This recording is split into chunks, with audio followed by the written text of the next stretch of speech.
Hello guys, depth queen स्वागत करती है अपने डार्क डेप्थ वर्ल्ड में। और आज मैं आप लोगों के सामने हाजिर हुई हूँ फिर से एक बार बिग बॉस की पुरानी यादों को ताज़ा करते हुए। देखिए, बिग बॉस के इस सीज़न में और आने वाले सीजन्स में मुझे नहीं लगता है कि हमारी कोई ऐसी याद बनेगी, या जो अभी पिछले 4 साल में जो सीज़न आए हैं उनको देखकर हमारे जहन में उनके लिए कोई याद हमारे मन में अभी भी बाकी है। जितने भी सीज़न आए हैं सन 2020 के बाद के और सन 2020 में, वो आए कब चले गए बिल्कुल पता नहीं चला है। क्योंकि ना कंटेस्टेंट वैसे थे, ना शो को उस तरीके से बनाया गया, ना उस तरह से शो को डिज़ाइन किया गया। जो बीते समय के रियलिटी शो के बिग बॉस के जो सीज़न थे वो इतने यादगार बने, और जो कंटेस्टेंट्स थे उन्होंने भी अपनी तरफ से कोई भी ऐसा एफर्ट नहीं डाला है।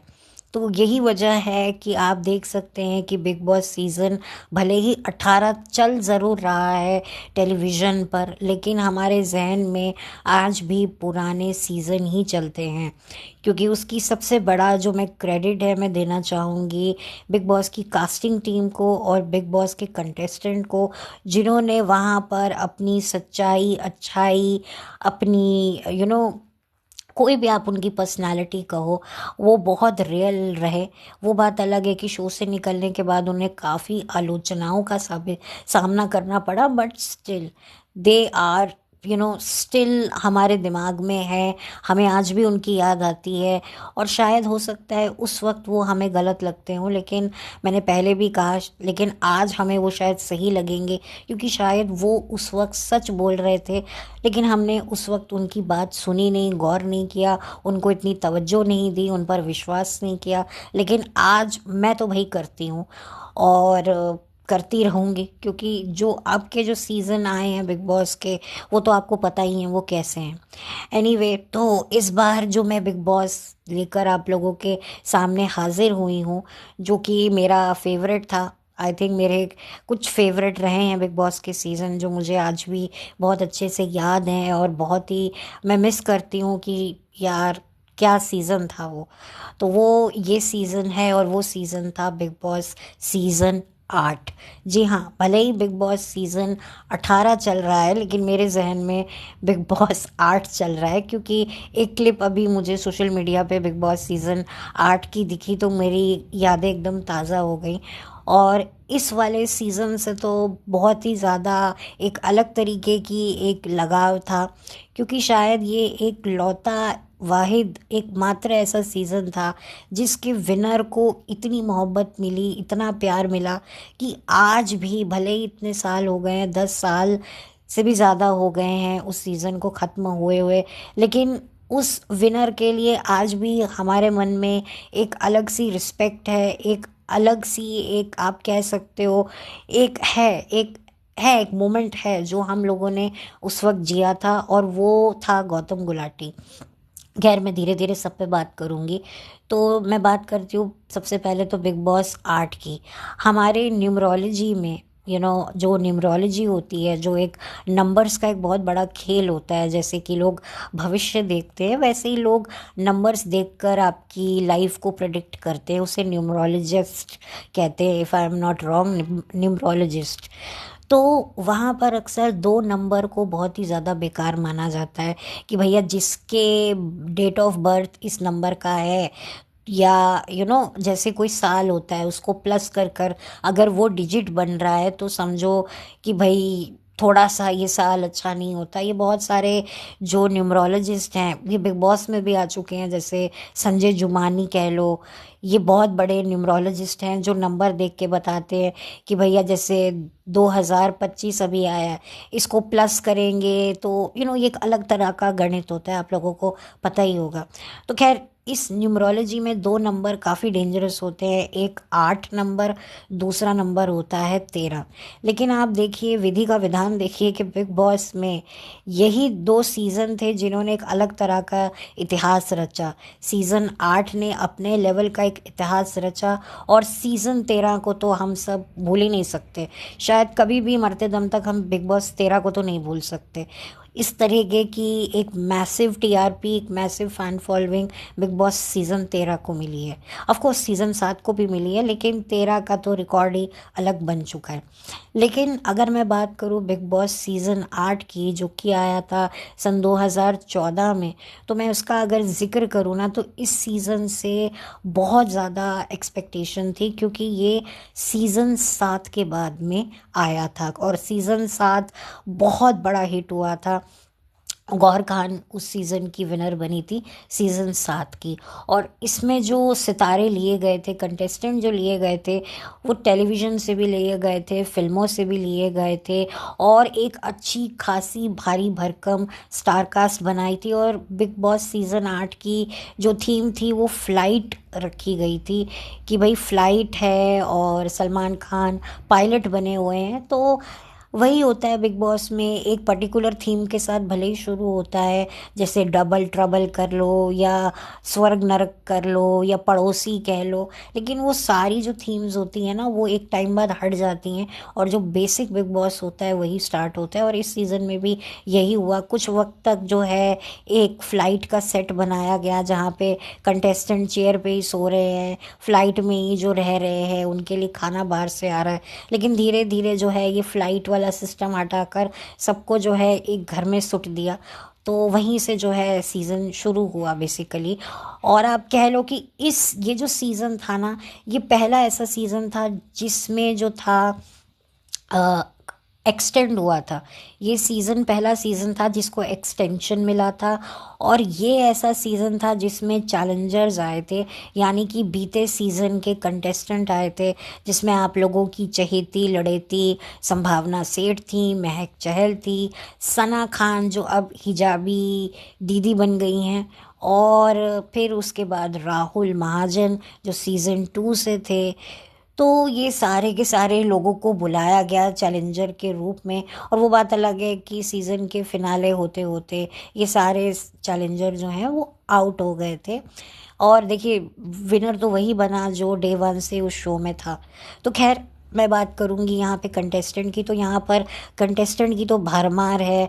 वाइल्ड कार्ड भी आए, लेकिन वाइल्ड कार्ड, एक ही वाइल्ड कार्ड था जो काफ़ी आगे तक गए। इनफैक्ट दो वाइल्ड कार्ड थे, एक थी डिम्पी गांगुली और दूसरे थे अली कुली मिर्ज़ा जो कि एक सिंगर थे।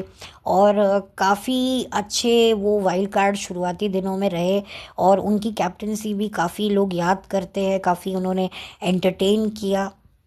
तो काफ़ी अच्छा अली का भी परफॉर्मेंस था। फिर अच्छा, एजाज़ खान भी जो थे वो चैलेंजर बन के आए थे, और एजाज़ खान के साथ में अली कुली मिर्ज़ा की लड़ाई भी हुई थी, जिसके चलते एजाज़ खान को शो से इविक्ट कर दिया गया था, क्योंकि उन्होंने हाथ उठाया था।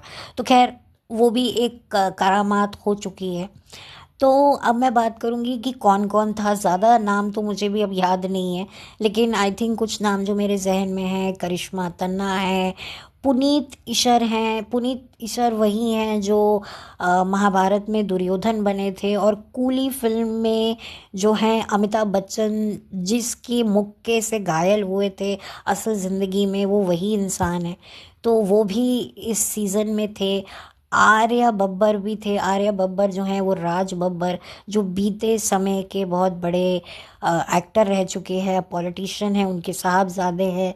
मिनीषा लांबा भी इस सीज़न का हिस्सा रही हैं। मिनीषा लांबा बचना ए हसीनो जो रणबीर कपूर की मूवी आई थी, उसमें जो 3 हीरोइंस थी उनमें से एक थी, यानी कि दीपिका और बिपाशा के बाद ये थी थर्ड हीरोइन।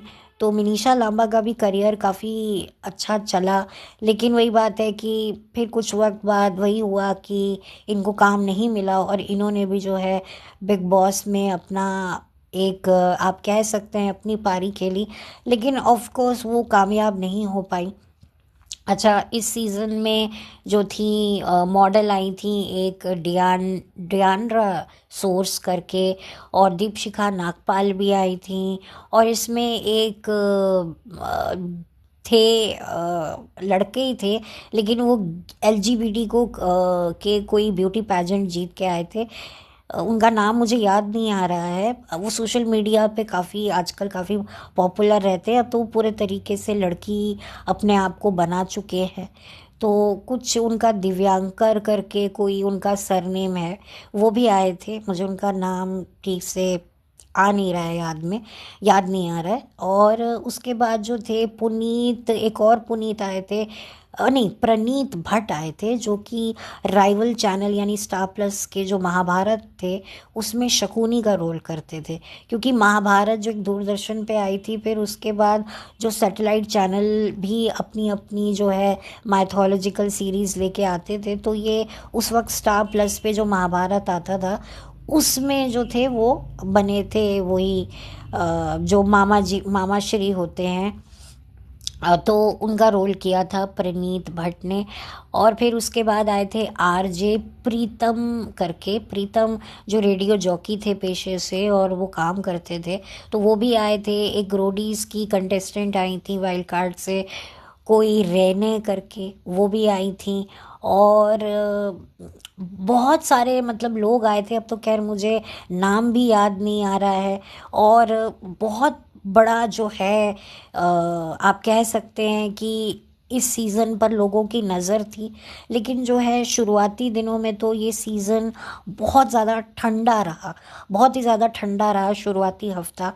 अच्छा, इसमें कोई सोनी करके भी एक एक्ट्रेस आई थी जो टीवी सीरियल में आती थी, सुकृति कांडपाल भी थी, जो उस ज़माने में वो जो वैम्पायर का जो शो था जिसमें विवेन डिसेना आजकल दिखते हैं, जिसमें विवेन डिसेना भी थे, उनका शायद पहला शो था, उसकी हीरोइन थी सुकृति कांडपाल करके, वो भी इस शो में दिखी थी।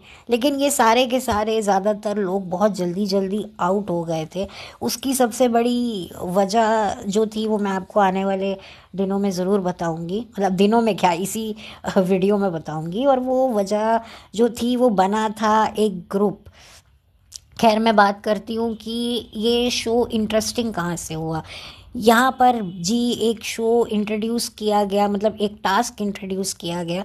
आई थिंक ये टास्क था ना, इस टास्क ने फिर इतनी बड़ी, जो मैं कह सकती हूँ, ये टास्क एक शख्स की पूरी ज़िंदगी इस टास्क ने बदल दी। मैं कह सकती हूँ, मैं कहूँगी कि ये जो टास्क ही जो है आने वाले सीज़न में काफ़ी यूज़ भी हुआ। और ये था मिर्ची लगाना।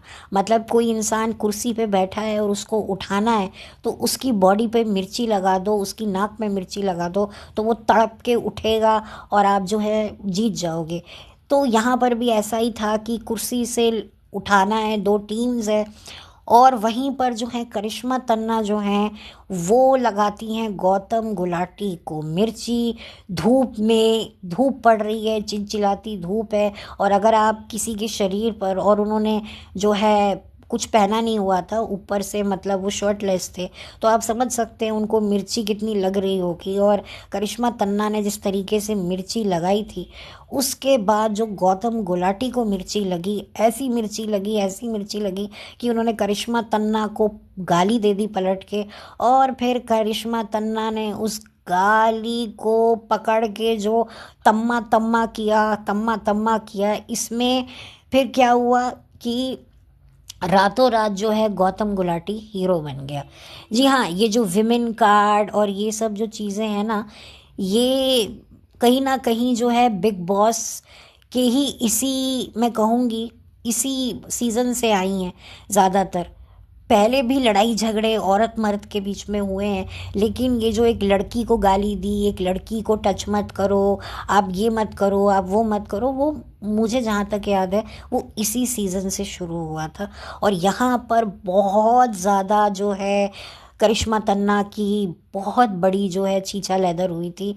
करिश्मा तन्ना जो है वो कहने को एक महिला है, खूबसूरत महिला है। करिश्मा तन्ना को हम सीरियल्स में काफ़ी देखा करते थे, क्योंकि सास भी कभी बहू थी में बहुत उनकी भी लंबी खासी जर्नी है।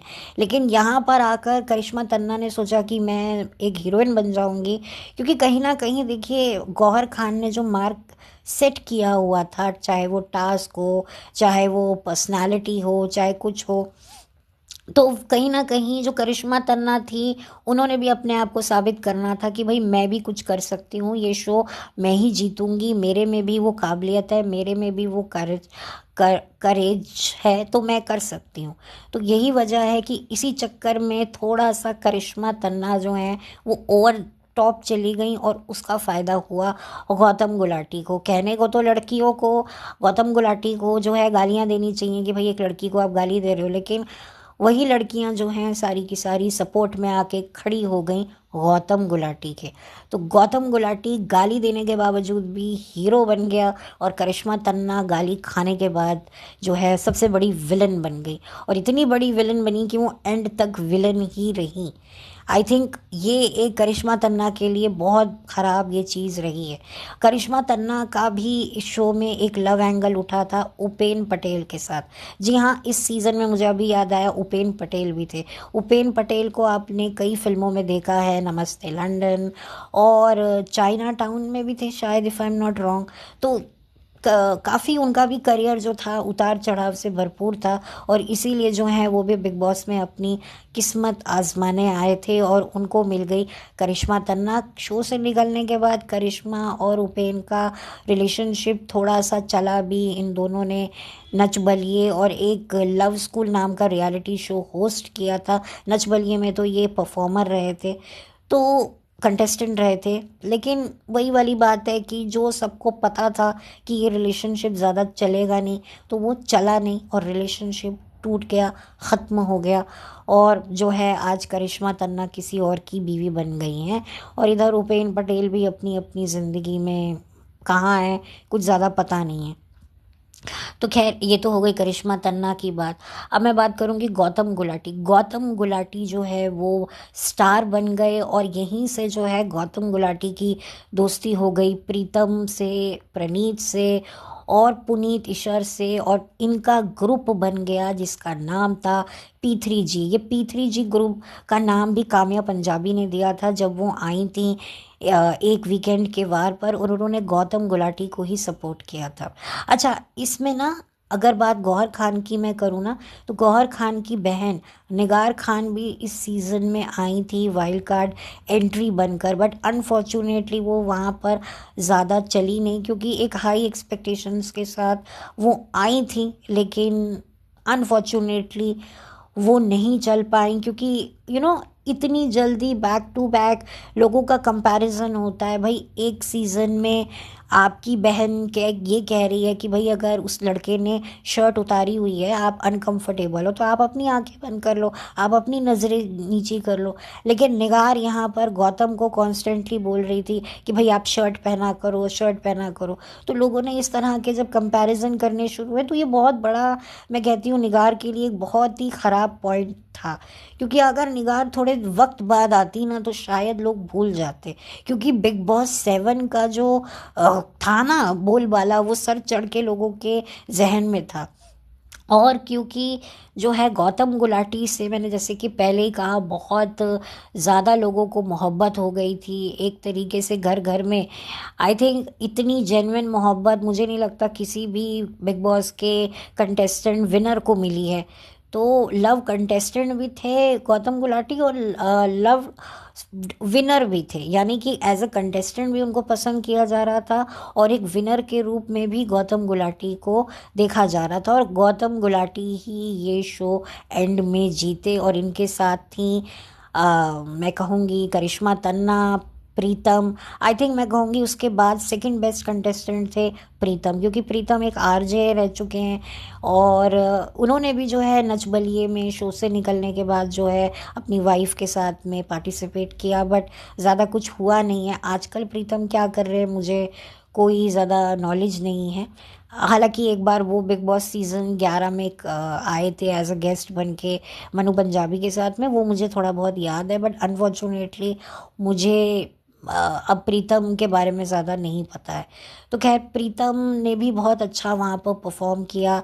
प्रणीत शो से इविक्ट हो चुके थे काफ़ी समय पहले, और ये जो P3G ग्रुप है ना, इसने बहुत धमाल मचाया, लोगों ने इस ग्रुप को भी बहुत पसंद किया।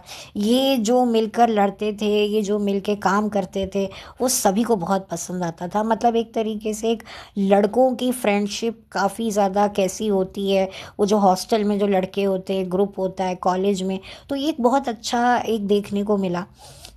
और फिर उसके बाद जो है बहुत ज़्यादा जो है इस सीज़न को पसंद किया गया, और ये सीज़न इसी वजह से भी काफ़ी ज़्यादा याद रखा गया कि इसमें जो थे मेल ज़्यादा हावी थे, मतलब फीमेल्स इतनी ज़्यादा स्ट्रांग होने के बावजूद भी जो है मेल कंटेस्टेंट काफ़ी ज़्यादा हावी रहे। आप कह सकते हैं कि गौतम, प्रीतम, प्रणीत, पुनीत, ये चारों जो थे मेल्स, ये बहुत ज़्यादा डोमिनेट करते थे और इनको पब्लिक पसंद भी करती थी। हालांकि फिर एंड में वही होता है कि ग्रुप टूट जाता है, ईगो के चलते, गेम के चलते, स्ट्रैटेजीज के चलते, इसके चलते, उसके चलते।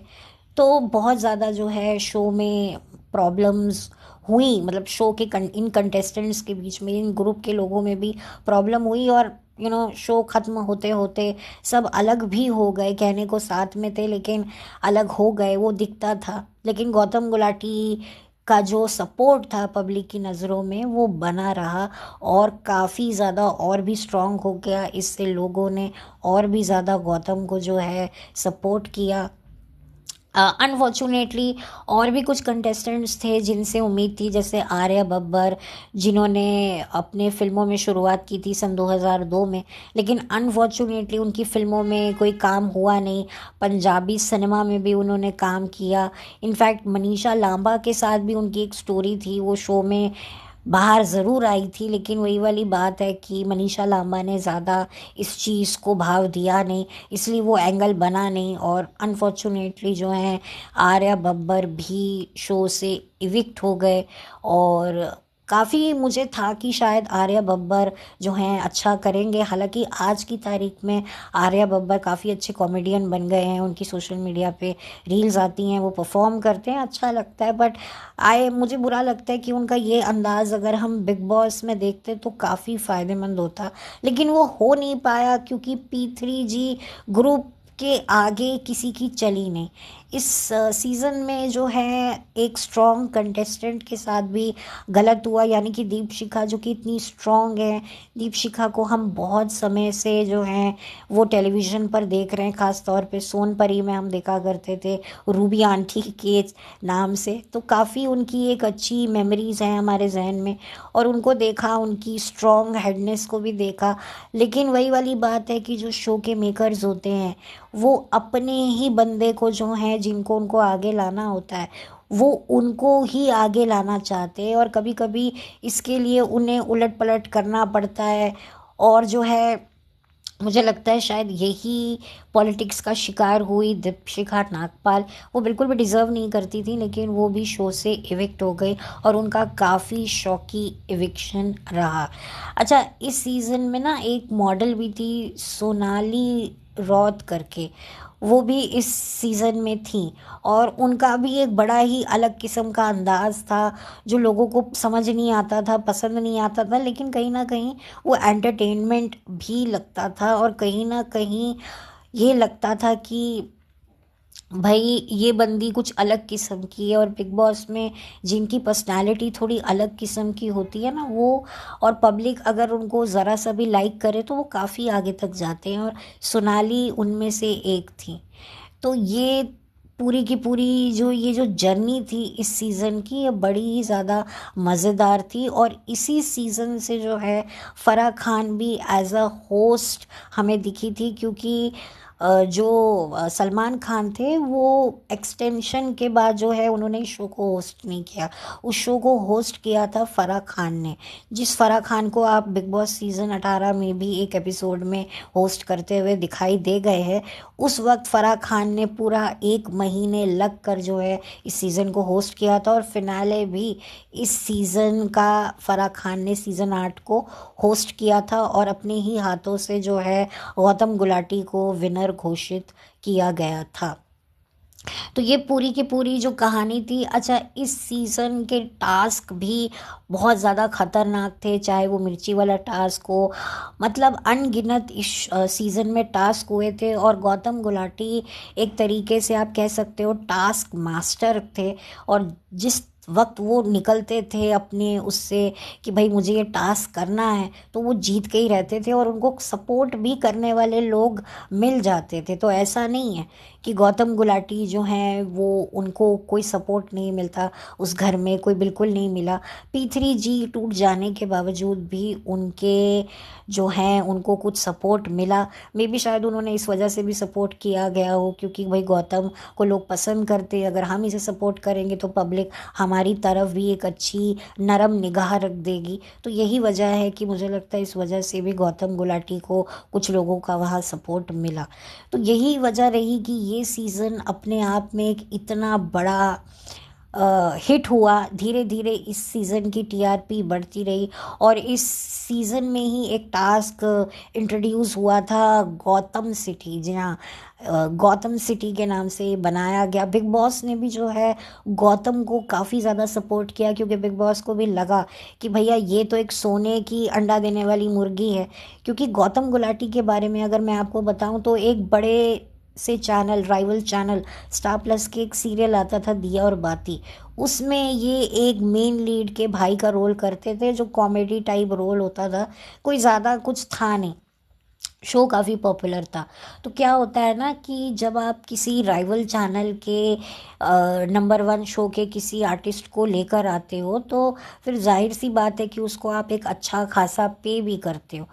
तो यही वजह है कि कई जो एक्टर्स होते हैं जिन जो बड़े बड़े सीरियलों में छोटी छोटी भूमिकाएं निभा रहे होते हैं, नो मैटर वो शो काफ़ी अच्छा कर ज़रूर रहा होता है लेकिन उनके रोल की कोई ग्रोथ नहीं हो रही होती है, तो वो फिर राइवल चैनल में चले जाते हैं, वहाँ के शोज़ करने लगते हैं, रियलिटी शो या डांस रियलिटी शो। तो यही वजह है कि जिसकी वजह से कई बार बड़ी प्रॉब्लम भी फेस करनी पड़ती है। लेकिन गौतम गुलाटी ने वो शो छोड़ दिया था और जिसके बाद जो है वो बिग बॉस में सीज़न 8 में नज़र आए थे।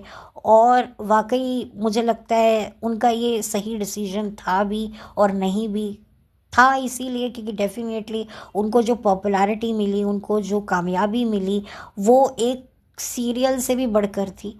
बट नुकसान ये हुआ कि उस शो के बाद ना, बिग बॉस के बाद कोई खासा काम गौतम को नहीं मिला जिस तरीके का हमने एक्सपेक्ट किया था। हालांकि सलमान की फिल्म राधे में वो ज़रूर दिखे थे लेकिन कोई खासा काम नहीं हुआ। या रोडीज़ में वो दिखे थे एज अ प्रिंस निरूला के सामने होस्ट करते हुए, बट ही डजेंट गेट जो वो डिज़र्व करते थे। आई थिंक किसी को भी बिग बॉस के कंटेस्टेंट जो जीतते हैं उनके लिए बड़ा मुश्किल होता है आगे का नया सफ़र बनाना। वो कामयाबी, वो मकबूलियत जो उनको रियलिटी शो में मिलती है, बिग बॉस में मिलती है, वैसी ही उनको बाहर आकर किसी दूसरे प्रोजेक्ट में मिले, ये बहुत डिफ़िकल्ट होता है। ज़्यादा से ज़्यादा सभी का नुकसान ही होता है। तो गौतम गुलाटी का 50% तो फ़ायदा हुआ लेकिन 50% नुकसान ये हुआ कि उनको कोई और बड़ा प्रोजेक्ट ही नहीं मिला। हालांकि वो कह रहे थे कि मैं कोई बड़ा काम करना चाहता हूँ, बड़ा प्रोजेक्ट करना चाहता हूँ, बट बड़े बड़े के चक्कर में उनको बड़े भी नसीब नहीं हुए। और यही वजह है कि अभी गौतम ज़्यादा कुछ दिखे नहीं है। हालांकि जब गौतम को कोई नहीं जानता था तब गौतम काफ़ी ज़्यादा, उनकी एक फिल्म को कान इसमें भी दिखाया गया था। काफ़ी मतलब गौतम का काफ़ी काम लोगों के सामने आया जब वो बिग बॉस में थे। जाहिर सी बात है जब कोई चेहरा पॉपुलर होता है तो वो कौन है, कहाँ से है, क्या है, लोग सर्च करते हैं, फिर पता चलता है अच्छा इसने ये भी किया है, ये भी किया है, तो ये होता है। तो खैर इस सीज़न में बहुत सारे फन एलिमेंट्स भी थे और ड्रामा भी था। अच्छा, सबसे ज़्यादा वर्स्ट थिंग जो गौतम गुलाटी की इस सीज़न में हुई वो थी डायंड्रा के साथ में दोस्ती और डायंड्रा के साथ में एक सो कॉल्ड अफेयर जो काफ़ी ज़्यादा जो है वो ज्वलंत मुद्दा बना। ख़ास तौर पे डियांड्रा और गौतम का वो बाथरूम कांड तो भैया कौन भूल सकता है। हालांकि सीज़न 7 में भी जो कपल्स बने थे वो भी बाथरूम में घुसे रहते थे। इनफैक्ट इस सीज़न में भी मैंने सुना है कि भाई एक सो कॉल्ड कपल है जो बाथरूम में घुस गए थे और बिग बॉस ने एग्जॉस्ट फैन बंद कर दिया तो वो डर के मारे बाहर निकला है।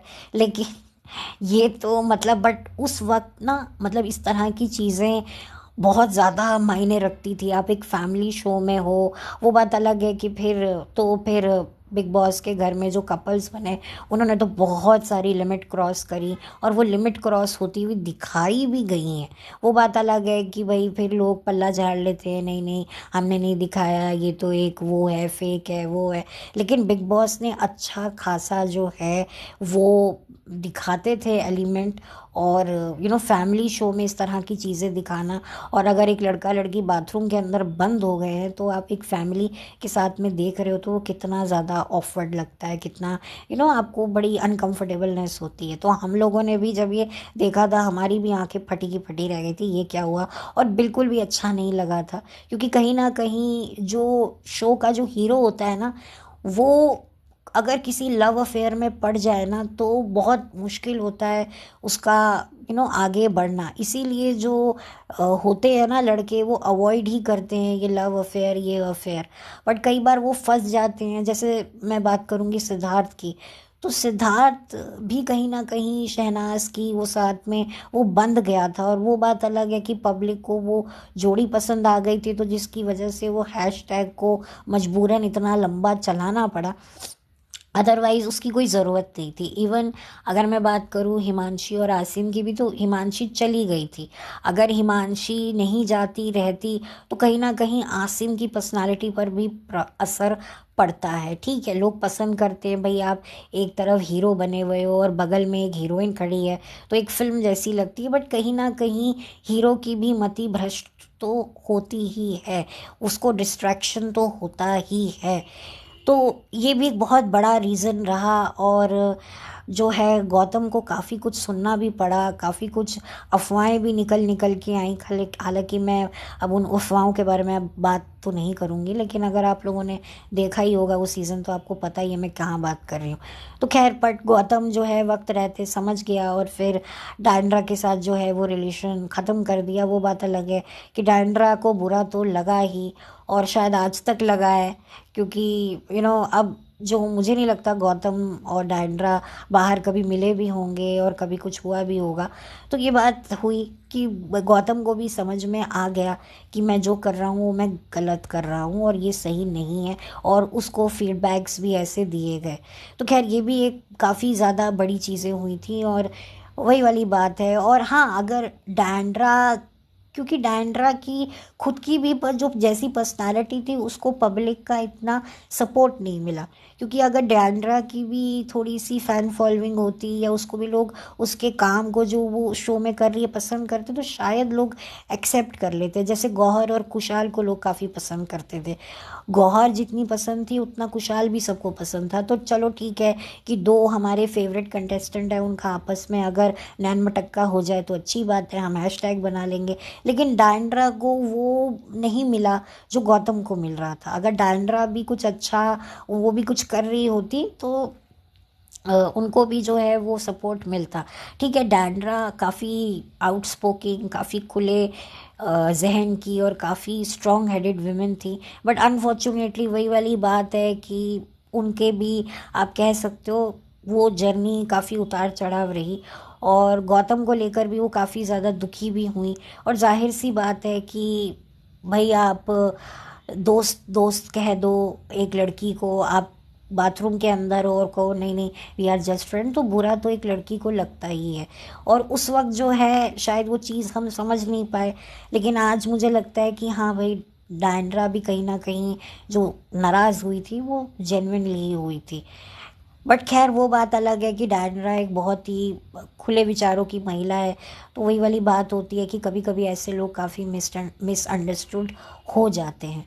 तो खैर, ये सीज़न था और काफ़ी ज़्यादा इस सीज़न को कामयाबी मिली थी। और स्टार्टिंग में ये बहुत ही बेकार सीज़न कह रहे थे लोग इसे, लेकिन धीरे धीरे जो है गौतम के नाम से ये रियलिटी शो बिग बॉस 8 बना, और इसमें गौतम का बर्थडे भी काफ़ी अच्छे से मनाया गया। गौतम को काफ़ी ज़्यादा विशेस भी दी गई। मतलब गौतम, आप कह सकते हैं कि एक लाडला बन गया, एक पब्लिक का लाडला मैं कह सकती हूँ। मेकर्स का भी लाडला से कहीं ज़्यादा मैं कहूँगी कि जनता का लाडला बना। तो ये इस पूरे सीज़न की कहानी थी। कहने को तो बहुत कुछ है और देखा जाए तो कहने को कुछ भी नहीं है।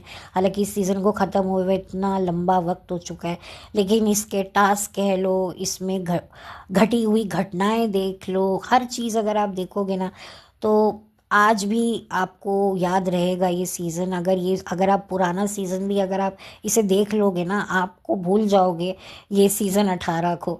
मैं तो अब लोगों को कहती हूँ कि भाई पुराने सीज़न ही देख लो, वो ज़्यादा अच्छे हैं, नयों पर क्यों बर्बाद करना। और शायद पुराने देखोगे तो जिन पर कभी गुस्सा आता था, जिन कंटेस्टेंट को देखकर शायद लगेगा कि नहीं यार ये लोग सच्चे थे और जेन्युइन थे, ये बुरे थे तो सच्ची में बुरे थे, ये शो के लिए बुरे नहीं बने थे, ये सच्ची में ही इनकी पर्सनालिटी थी। वो बात अलग है कि इनकी जो है इमेज काफ़ी ख़राब हुई, जिसकी वजह से इनको काफ़ी नुकसान भी झेलना पड़ा, वो भी एक बात होती थी। बट ये लोग सच्चे लोग थे, इन्होंने शो को वाकई जेन्युइनली अपलिफ्ट किया और एक मुकाम पर पहुंचाया कि आज भी इतने सालों बाद भी हम इस शो को याद करते हैं। तो खैर, मेरा ये एक छोटा सा ट्रिब्यूट था बिग बॉस सीज़न 8 को देने का। अगर मैं किसी कंटेस्टेंट का नाम भूल गई हूँ तो मैं माफ़ी चाहती हूँ, क्योंकि मुझे जितने भी नाम मेरे याद जहन में थे मैंने ज़्यादातर सबके नाम ले लिए हैं। अगर कोई छूट गया हो तो मैं उसके लिए माफ़ी चाहती हूँ। और आप लोग भी बताइएगा कि आप लोगों ने ये सीज़न देखा है या नहीं देखा है।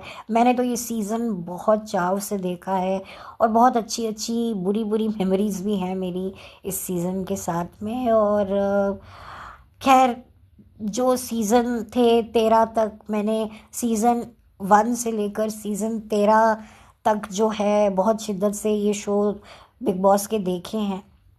और अब तो खैर अब मैं देख ही नहीं रही हूँ। और इस सीज़न के बारे में, सीज़न 18 के बारे में तो मैं बिल्कुल भी कुछ नहीं ज़्यादा कहूँगी, क्योंकि मैंने खुद ने ये सीज़न बिल्कुल भी नहीं देखा है।